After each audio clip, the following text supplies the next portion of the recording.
ఓం నమః శివాయ పరబ్రహ్మ పరమాత్మ నమః జగత్తుత్తదేశితే ఫలయా బ్రహ్మ హరే హరాయత్రి గుణాత్మే సర్వగౌతిగామి దర్శ దత్తాత్రేయ నమసంతిని సిద్ధే కురు కురు కురు కురు కురు స్వ కుర్రో కుర్రు కొండదేవత అమ్మ పలుకు జగతమ్మ పలుకు సమ్మక్క పలుకు సారలమ్మ పలుకు వనదేవత పలుకు సికంద్రాబాదు మహంకాలమ్మ పలుకు జాయ్ కొండదేవతాయ నమః.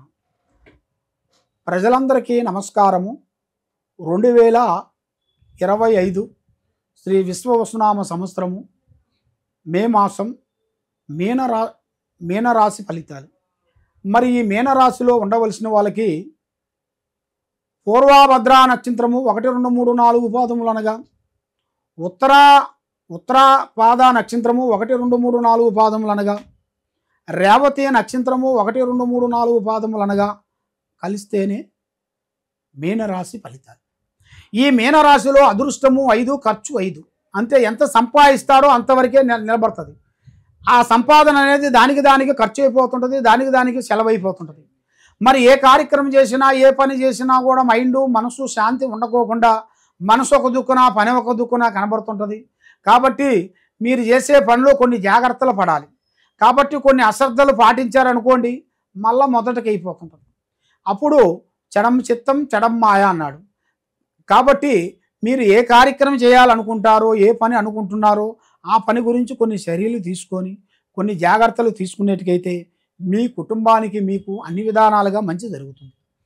మరి విద్యా రంగంలో చూసుకుంటే మీకు మంచి విద్యా ఆలోచనము విదేశాల ప్రయాణాలు అన్ని విధానాలుగా బాగున్నాయి. దాంట్లో నువ్వు అనుకున్నట్టుగా 100% మీకు విజయవంతమయ్యే మార్గాలు 100% మీకు కనబడుతున్నాయి. మరి వ్యాపారదారులకి ఉద్యోగదారులకి పెద్ద కార్యక్రమాలు పెద్ద డెవలప్మెంటు రియల్ ఎస్టేట్లో కానీ వ్యాపార రంగంలో ఉండవలసిన వాళ్ళకి కానీ తర్వాత వాళ్ళు చేసే సినీ ఫీల్డ్లు కానీ రాజకీయ ఫలితాల్లో కానీ కొన్ని చేంజెస్ రాబోతున్నాయి. వాళ్ళు ఊహించని అదృష్టం ఊహించని జాతకము అతి దగ్గరలోనే కొన్ని రాబోతున్నాయి. మరి ముఖ్యంగా పెళ్ళిళ్ళు గృహప్రవేశాలు ఆరోగ్యము ఈ సంవత్సరంలో వారికి అద్భుతంగా విజయవంతమయ్యే మార్గాలు కనబడుతున్నాయి. మరి వైవాహిక జీవిత యోగంలో చూసుకుంటే కొన్ని సమస్యలు రాబోతున్నాయి. ఆ సమస్యల వల్ల కొన్ని లేనిపోయిన సమస్యలు తెచ్చుకోవటం, డబ్బు నిలబడుకోకుండా ఉండటం, మానసికంగా బాధలు పడటం, నమ్మిన వాళ్ళు మోసం చేయటం, ఇస్తానన్న వాళ్ళు ఇవ్వకోకుండా పోవటం, ఇస్తాను నేనున్నాను అని చెప్పటం, మళ్ళీ వాళ్ళు దగ్గరికి వస్తాం మళ్ళీ తర్వాత చూస్తాం రేపు చూస్తామని అంటాం. దానివల్ల ఆ టైం వాళ్ళకి బ్రేక్ అయిపోవటం ఇలాంటివి జరుగుతుంటాయి. మరి ఇలా జాతక యోగంలో నక్షత్రంలో గడియలో చూసుకుంటే మరి కోర్టు సమస్యలో కానీ భూమిలో కానీ కొన్ని సమస్యలతో సతమతం అయిపోతున్నారు. వీళ్ళకి ఒక మంచి అవకాశం అనేది ఈ నెలలో 16వ తారీఖు నుంచి మంచి టయాలు కొన్ని ఎదురయ్యే మార్గాలు కనబడుతున్నాయి. కాబట్టి ఎన్ని రోజులు ఎంత కష్టపడ్డా కూడా వీళ్ళకి చెడము తీరికుండదు, దమ్మిడి ఆదాయం ఉండదు. నమ్మిన వాళ్ళు ఎక్కువగా మోసం చేస్తుంటారు. ఏ సహకారం చేస్తాం అనుకున్నా కూడా వాళ్ళు దగ్గరకు వస్తారు. సాయం చేసే టైం కల్లా ఏదో ఒక సమస్యతో డిస్టర్బెంట్ అయిపోతుంటారు.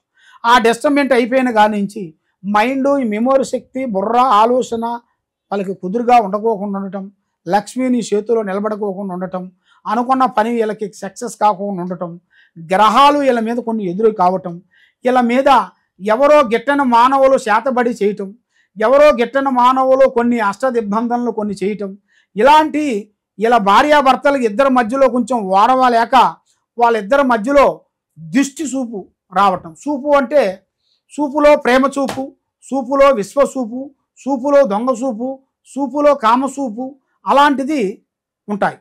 ఇలాంటి చూపులలో ఒక చూపు పడిపోయింది అనుకోండి, ఆ చూపు వల్ల వాళ్ళ కుటుంబము పటాపంచలైపోతుంది. వాళ్ళ సంసారము ప్రశాంతంగా కలిసిమెలిసి ఉండవలసిన వాళ్ళు కూడా వాళ్ళు అలా ఇడిపోతుంటారు. మరి వాళ్ళ ఇంట్లో ఆర్థిక ఇబ్బందులు సమస్యలు మానసికంగా బాధలు అనుకున్నది ఒకటి జరిగేది ఒకటి కావటం, వాళ్ళు ఏ కార్యక్రమం అనుకున్నా ఆ కార్యక్రమానికి ఎవరో ఒకరు పుండు పెట్టడం, సికాకులు కొన్ని జరగటం ఇలాంటి ఇలా జాతక యోగంలో కూడా చాలా వరకు కనబడతా ఉన్నాయి. మరి ఇలా యోగం నక్షత్రంలో కూడా చూసుకుంటే మరి వీళ్ళు ఏ కార్యక్రమానికి వెళ్ళాలనుకున్నా ఏ బంధువు మిత్రులతో వెళ్ళాలనుకున్నా కొన్ని జాగ్రత్తలు కొన్ని తీసుకోవాలి. కాబట్టి వీళ్ళు చేయాల్సిన దైవ పూజ శ్రీ మహాలక్ష్మిని పూజించాలి, శ్రీ వైష్ణవి మాతని పూజించాలి. ఈ 2 దేవుళ్ళని వీళ్ళు పూజించినట్టుకైతే వీళ్ళ కుటుంబంలో ఉండాల్సిన అష్టకష్ట దరిద్ర దోష నివారణ పోతుంది. మెయిన్గా ఆరోగ్యాలు బాగుంటాయి, మనశ్శాంతి కలుగుతుంది. కాబట్టి మీరు ఎన్నో దేవుళ్ళు మీరు పూజిస్తూ ఉన్నారు. కాబట్టి ఎన్ని దేవుళ్ళు మీరు పూజించినా మీకు ప్రతిఫలం లేకోకుండా అయిపోతుంది. కాబట్టి దేనికైనా ఒక నమ్మకమే ఇంపార్టెంట్. తొక్కితే రాయి, మొక్కితే దేవుడు. నమ్మకంతో ఏదైనా అవుతుంది, కానీ నమ్మకం లేనిది ఏది కాదు. కాబట్టి మీరు మా అమ్మవారిని మీరు తప్పకుండా పూజించండి. శ్రీ మేడారం సమ్మక్క సారలమ్మ. ఆ అమ్మవారు శ్రీ మాఘశుద్ధ పౌర్ణమి రోజు బుధవారం రోజున శ్రీ చిలకల గుట్ట దగ్గర నుంచి అమ్మవారు గద్దెల దగ్గరికి అమ్మవారు పసుపు కుంకుమతో ఆమెను తీసుకొని వచ్చి మేము అక్కడ పెడుతుంటాము. పెట్టినప్పుడు అక్కడ 3 రోజులు 4 రోజుల పాటు మహాజాతర, మహాకుంభమేళ జాతర జరుగుతుంది. కాబట్టి మీరు అంత దూరం రాని వెడల ఆ అమ్మవారికి 2 కొబ్బరికాయలు 2 బంగారు గడ్డలు పెట్టేసి మనసు పూర్తిగా ఆమెను తలుచుకునేట్టుకైతే మీరు అనుకున్న ఉద్యోగాలు చేసే పనులు మీకు తప్పకుండా అయిన తర్వాత తప్పకుండా మీ చేతుకుంటా 3 దోశలు బియ్యం తీసుకొని అక్షంతలు కలిపి ముడుపు కట్టాలి. పసుపు గుడ్డలో ఒకటి కుంకుమ ఎరుపు దాంట్లో ఒకటి ముడుపు కట్టేసి దాంట్లో రూపాయి పెట్టేసి దాంట్లో తమలపాకు రూపాయి ఆకు ఒక దాంట్లో దక్షిణం పెట్టేసి కట్టేసిన తర్వాత అది మీ ఇంట్లో పూజా మందిరంలో పైన పెట్టుకోవాలి, అరమరలో పైన పెట్టుకోవాలి. ఆ అరమరలో పైన పెట్టుకున్న తర్వాత మీ కార్యక్రమాలు మీకు ఎప్పుడు పని అయింది అనుకున్నారనుకోండి, ఆ కార్యక్రమం మీకు విజయవంతం కావాలనుకుంటే తప్పకుండా మీకు విజయవంతం అవుతుంది. ఆ అమ్మవారిని నమ్ముకోండి, మీకు మంచి జరుగుతుంది. అష్టౌశ్వర్యాలు భాగ్యభోగాలు కలుగుతాయి, మనశ్శాంతి ప్రాప్తి కలుగుతుంది. కాబట్టి మీరు ఎక్కడెక్కడో పోయి జ్యోతిష్యం చెప్పించుకొని నిరాశ చెంది ఉన్నారు. కాబట్టి ఈ కింద ఉండాల్సిన నెంబర్కి సంప్రదించినట్లయితే మీ ఒంట్లో ఏముంది, మీ ఇంట్లో ఏముంది, ఏమేమి జరుగుతుంది, మీకు ఎవరెవరు చెడు చేస్తున్నారు, ఎవరెవరు శాతబడి చేస్తున్నారు, ఎవరెవరు అష్టబంధన చేస్తున్నారు, ఎవరెవరు దిష్టి పెడుతున్నారు అనేది మీ పేరులో మొత్తం చూసి చెప్పగలుగుతాం. ఏ సమస్య ఉన్నా కూడా ఒక పరిష్కారం దొరుకుతుంది మా దగ్గర. మీ సమస్యను బట్టి మేము చెప్పగలుగుతాము. మీ సమస్య ఎలా ఉందా అనేది మీరు తెలుసుకోవాలనుకుంటే ఈ కింద ఉండాల్సిన నెంబర్కి మాకు సంప్రదించండి. సర్వో జనా సుఖినో భవంతు. ఓం నమః శివాయ నమః.